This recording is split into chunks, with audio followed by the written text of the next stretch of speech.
ಅನುಭವಿಸಿ ಹೋಗುವುದಿಲ್ಲ, ನಂದಲ್ಲ, ಇದೆಲ್ಲ ದೇವನದು ಅನ್ನುವಂಥ ಪ್ರಾಸಾದಿಕ ಭಾವದಿಂದ ಮನುಷ್ಯ ಬದುಕುವುದಿಲ್ಲ. ಅನ್ಲಿಲ್ಲ ಬಸವಣ್ಣವರು, ಮೇರು ಗಿರಿಗಳೆಲ್ಲವೂ ಪ್ರಮಥರೊಡವೆ, ರಜತ ಗಿರಿಗಳೆಲ್ಲವೂ ಪುರಾತನರೊಡವೆ, ಚತುರ್ದಶ ಭುವನಗಳೆಲ್ಲವೂ ಲಿಂಗದೊಡವೆ, ಪೃಥ್ವಿ ಎಂಬುದು ಕರ್ತಾರನ ಕಮ್ಮಟ, ಅಚ್ಚಿನ ಮಳೆ ಬಾಣಸದ ಮನೆ, ತನುಮನ ಧನಗಳೆಲ್ಲವೂ ನಮ್ಮ ಗುಹೇಶ್ವರ ಲಿಂಗದ ಸೊಮ್ಮು, ನೀನೇನು ಕೊಟ್ಟು ಭಕ್ತನಾದ ಹೇಳ ಬಸವಣ್ಣ. ಬಸವಣ್ಣಂತವ್ರು ನಮ್ಮಂತವ್ರು ನಿಮ್ಮಂತವ್ರದಲ್ಲ.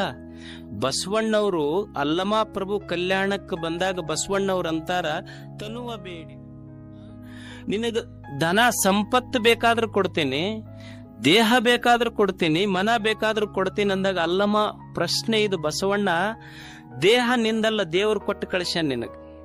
ದೇಹದೊಳಗಿರುವ ಮನಸ್ಸು ದೇವರು ಕೊಟ್ಟು ಕಳಿಸ್ಯಾನ. ಈ ಸಂಪತ್ತು ನೀ ಬರುವಾಗ ತಂದಿಲ್ಲ, ನೀ ಹೋಗುವಾಗ ನಿನ್ನ ಜೊತೆನೂ ಬಂದಿಲ್ಲ, ಇದು ನಂದು ಅಂತ ಹೆಂಗ ಪ್ರೂವ್ ಮಾಡ್ತೀಯಪ್ಪ ನೀನು? ನಮ್ಮಂತವ್ರಿಗಲ್ಲ, ಬಸವಣ್ಣವ್ರಿಗೆ. ಅವಾಗ ಅಲ್ಲಮ ಅಂತನ, ಮೇರು ಗಿರಿಗಳೆಲ್ಲವೂ ಪ್ರಮಥರೊಡವೆ, ಪುರಾತನರೊಡವೆ, ರಜಿತ ಗಿರಿಗಳೆಲ್ಲವೂ ಪುರಾತನರೊಡವೆ, ಚತುರ್ದಶ ಭುವನಗಳೆಲ್ಲವೂ ಲಿಂಗದೊಡವೆ. ಇಲ್ಲಿ ನಮ್ಮದನ್ನುವುದೇನೈತಿ? ಬೆಟ್ಟಗಳನ್ನು ನಿರ್ಮಾಣ ಮಾಡಿದವರಾರು, ಹಿಮಾಲಯಗಳನ್ನು ನಿರ್ಮಾಣ ಮಾಡಿದವರಾರು, ಸಾಗರಗಳಿಗೆ ನೀರನ್ನು ತುಂಬಿಸಿದವನಾರು, ಸೂರ್ಯ ಚಂದ್ರರಂಥ ಆರದ ದೀಪಗಳನ್ನು ಹಚ್ಚಿ ತೇಲಿ ಬಿಟ್ಟವರಾರು. ನಾವು ಒಂದು ದೀಪ ಹಚ್ಚಿ ಮನ್ಯಾಗ ಒಂದು ದಿವಸ ಹಚ್ಚಿದ್ರ ಹೊರಗೆ ಹೋಗಿ ಬರೋದ್ರಾಗ ಆರ್ತೈತಿ. ಇಲ್ಲೊಬ್ಬ ಒಂದಿಷ್ಟು ದೀಪ ಹಚ್ಚಾನ, ಸೂರ್ಯ ಚಂದ್ರರನ್ನುವ ದೀಪ ಹಚ್ಚಾನ, ಇನ್ನೂ ಆರಿಲ್ಲ. ಅವ ಹಚ್ಚಿದ ದೀಪ ಎಲ್ಲಿ? ನಾವು ಹಚ್ಚಿದ ದೀಪಗಳಲ್ಲಿ. ನಮ್ಮ ಕಾರ್ತಿಕ್ ಐತಿ, ವರ್ಷಕ್ಕೊಮ್ಮೆ ಬಂದಾಗ ಅದು ನಾವು ಹಾಕಿದ ಎಣ್ಣೆ ನಾಯಿ ಕುಡ್ದು ಹೋಗ್ತೈತಿ. ನಮ್ಮ ಕಾರ್ತಿಕ್ ವರ್ಷಕ್ಕೊಮ್ಮೆ ಬರ್ತೈತಿ, ಆದ್ರ ಅವ ಎಲ್ಲ ಜನರ ಕಣ್ಣೊಳಗ ಬೆಳಕು ತುಂಬಿ ಜಗತ್ತು ನಡೆಸ್ಯಾನಲ್ಲ, ಅವಂದು ನಿತ್ಯ ಕಾರ್ತಿಕೋತ್ಸವ. ನಮ್ಮದ ಯಾವ ಕಾರ್ತಿಕೋತ್ಸವ? ಅವ ಬೆಳಕು ತುಂಬಿದವನಾರು, ಸಾಗರಗಳಿಗೆ ನೀರು ತುಂಬಿದವನಾರು. ಇದು ಎಲ್ಲವೂ ದೇವನದು ಅನ್ನುವುದು ಅಲ್ಲಮನ ಮಾತಿದು. ಮೇರು ಗಿರಿಗಳೆಲ್ಲವೂ ಪ್ರಮಥರೊಡವೆ, ರಜತ ಗಿರಿಗಳೆಲ್ಲವೂ ಪುರಾತನರೊಡವೆ. 14 ಲೋಕಗಳಂತ ನಾವೇನು ಕರಿತೀವಿ, ಅದು ನಮ್ಮದಲ್ಲ, ಅದು ದೇವನದಷ್ಟೇ. ಲಿಂಗದೊಡವೆ ಇದು, ದೇವನದಿದು. ಪೃಥ್ವಿ ಎಂಬುದು ಕರ್ತಾರನ ಕಮ್ಮಟ. ಇದು ಪೃಥ್ವಿ ಅನ್ನೋದೇನೈತಲ್ಲ, ಇದು ಕರ್ತಾರನ ಕಮ್ಮಟ. ಕರ್ತಾರನ ಕಮ್ಮಟ ಅಂದ್ರ, ನೀವು ಶೋರೂಮ್ ಅಂತೀರಿಲ್ಲ, ಶೋರೂಮ್.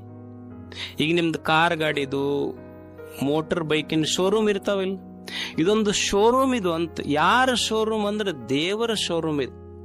ಹೆಂಗ ಶೋರೂಮ್ನ್ಯಾಗ ಹೊಸ ಗಾಡಿ ಮುಂದಿಟ್ಟಿರ್ತಾರ, ನಿಮಗ್ ಕಲ್ಪನಾಕ್ ಬರ್ತೈತಿ ಇಲ್ಲಿ. ಶೋರೂಮ್ನ್ಯಾಗ ಹೊಸ ಗಾಡಿ ಮುಂದಿಟ್ಟಿರ್ತಾರ, ಹಳೆ ಗಾಡಿ ಹಂಗ ಹಿಂದ್ ದಬ್ಬತಿರ್ತಾರ, ರಿಪೇರಿಗೆ ಹಿಂದ್ ಬಿಟ್ಟಿರ್ತಾರ. ಹೊಸ ಗಾಡಿ ಮುಂದಿಟ್ಟಿರ್ತಾರ, ಹಳೆ ಗಾಡಿ ಹಿಂದ್ ದಬ್ಬತಿರ್ತಾರ. ಇದು ಶೋರೂಮ್ ಇದು ಒಂದು. ಹಂಗ ಮೊಮ್ಮಗ ಹುಟ್ಟತಿರ್ತಾನ, ಅವ್ನ್ ತೊಟ್ಲು ಮುಂದ ನಡುವಿನ ಮನೆಯಾಗಿರ್ತೈತಿ, ಇದು ಮುದುಕಾಗಿರ್ತೈತಿ, ಹಿಂದ ಗ್ಯಾರೇಜ್ನಾಗ ಹೋಗದಿರ್ತಾರ. ಇದು ಹಳೆ ಗಾಡಿ, ಇದು ಶೋರೂಮ್ ಅಷ್ಟ. ಇದು ಏನ್ ಮಜಾ ಐತಿ ಅಂದ್ರ, ಮೊಮ್ಮಗ ಹುಟ್ಟತಿರ್ತಾನ, ಒಬ್ಬನಿಗೆ ಮಗ ಹುಟ್ಟತಿರ್ತಾನ, ಅಪ್ಪ ಸಾಯ್ತಿರ್ತಾನ. ಅಪ್ಪ ಸಾಯ್ತಾನ ಒಂದು ಶೋರೂಮ್ ಐತಿ ಅಷ್ಟ. ಇದು ಜಗತ್ತಿದು. ಹಂಗ ಒಬ್ಬರು ಬರ್ತಿರ್ತಾರ, ಬರೋವ್ರಿಗೆ ವೆಲ್ಕಮ್ ಮಾಡ್ಬೇಕು, ಹೋಗ್ತಿರ್ತಾರ, ಹೋಗೋವ್ರಿಗೆ ಸೆಂಡ್ ಆಫ್ ಮಾಡ್ತಿರ್ಬೇಕಷ್ಟ. ಹಂಗ ಹೊಸ ಗಾಡಿ ಮುಂದಿಟ್ಟಿರ್ತಾರ, ಹಳೆ ಗಾಡಿ ಹಿಂದ ದಬ್ಬತಿರ್ತಾರ. ನಮ್ಮನ್ನ ಬಾಳ ಹಿಂದಕ್ ಕೂಡ್ಸ್ಯಾರಂತ ತಲಿ ಕೆಡಿಸ್ಕೋಬಾರದು. ಯಾಕಂದ್ರ ಮುಂದ್ ಕುಂತವ್ರು ಸಹಿತ ಒಂದ್ ದಿವ್ಸ ಹಿಂದ್ ಬರಬೇಕಿದು ಶೋರೂಮ್. ಇಲ್ಲಿ ಯಾರು ಮುಂದ್ ಖಾಯಂ ಕುಂದ್ರವ್ರಿಲ್ಲ, ಇಲ್ಲ ಅಷ್ಟ. ಹಂಗ ಒಂದ್ ದಿವ್ಸ ಸೊಸಿ ಬರ್ತಾಳ, ವೆಲ್ಕಮ್ ಮಾಡಬೇಕು. ಮಗಳು ಮತ್ತೊಬ್ಬರ ಮನೆಗೆ ಹೋಗ್ತಾಳ, ಸೆಂಡ್ ಆಫ್ ಮಾಡಬೇಕು. ಇದು ಶೋರೂಮ್ ಇದು ಭಗವಂತನ ವರ್ಕ್ ಶಾಪ್ ಇದು ಅಷ್ಟ. ಇಲ್ಲಿ ಯಾರು ಖಾಯಂ ಇರುವುದಿಲ್ಲ. ಬಂದವ್ರಿಗೆ ವೆಲ್ಕಮ್ ಮಾಡೋದು, ಅವ್ರು ಮುಂದಿರ್ತಾರ, ಹಿಂದೊಂದಿಷ್ಟು ಮಂದಿ ಇರ್ತಾರ, ಅವ್ರಿಗೆ ಗ್ಯಾರೇಜ್ ಕಳಿಸೋದು, ಇದು ನಡೀತಾ ಇರ್ತದ. ಇದೊಂದು ಶೋರೂಮ್ ಐತಿದು ಜಗತ್ತಿನ. ಯಾರು ಖಾಯಂ ಇರಾಕ್ ಬಂದಾರ ಹೇಳಿಲ್ಲ.